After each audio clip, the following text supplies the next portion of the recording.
MBBS ఒక dream, it's a passion. ఇండియాలో free seat రాలేనప్పుడు abroad వెళ్ళి చదువుకోవటం అనేది ఒక గోల్డెన్ ఆపర్చునిటీ. అయితే ఇక్కడే వస్తుంది ఒక బిగ్ క్వశ్చన్ మార్క్. వ్యాలిడిటీ ఉన్న కంట్రీ కావాలి, క్వాలిటీ ఉన్న యూనివర్సిటీ కావాలి. ఇది చూస్ చేసుకోవటం ఎలా? Kyrgyzstan is one of the valid countries to do your MBBS. మరి క్వాలిటీ ఎలా? క్వాలిటీ చెక్ చేయడంలో ఆ గవర్నమెంటే ముందుకొచ్చి ఈ పర్టికులర్ యూనివర్సిటీస్లో మాత్రమే క్వాలిటీ ఉంది, వీటికి మాత్రమే వెళ్ళాలి అని ఒక అడ్వైజరీ 13th జూలైన రిలీజ్ చేసింది. ఆ అడ్వైజరీలో ఏముందో ఇప్పుడు చూద్దాం. ఇది అడ్వైజరీ కాపీ. ఈ అడ్వైజరీలో ఏముందంటే 13 యూనివర్సిటీస్కి అక్రిడేషన్ లేదు, 7 యూనివర్సిటీస్కి మాత్రం 1 year అక్రిడేషన్ మాత్రమే ఇవ్వబడింది. దీనిపై కిర్గిస్తాన్లోని ఇండియన్ ఎంబసీ స్పష్టమైన సూచనలు చేసింది.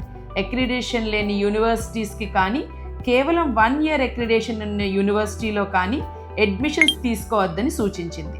దీంతో ప్రస్తుతం ఇండియన్ స్టూడెంట్స్ జాయిన్ అవ్వడానికి అఫీషియల్లీ యాక్సెప్టెడ్ యూనివర్సిటీస్ కేవలం 4 మాత్రమే ఉన్నాయని స్పష్టమైంది. కాబట్టి స్టూడెంట్ మరియు పేరెంట్ స్మార్ట్ డెసిషన్ తీసుకోవాలి.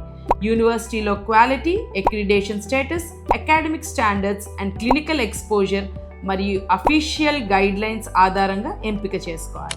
అడ్వైజరీలో మీరు ఒక విషయాన్ని గ్రహించారా? కిర్గిస్తాన్ గవర్నమెంట్ క్వాలిటీని మాత్రమే అబ్జర్వ్ చేసింది.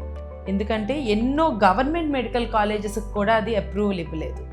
International higher school of medicine కిర్గిస్తాన్లో నంబర్ 1 ప్లేస్లో ఉంది. ఎట్ ద సేమ్ టైం మన నేషనల్ మెడికల్ కమిషన్ పెట్టే ఎవ్రీ ఇయర్ ఎగ్జామ్లో కూడా ఇది చాలా సంవత్సరాలుగా ఫస్ట్ ప్లేస్లో నిల్చుంది.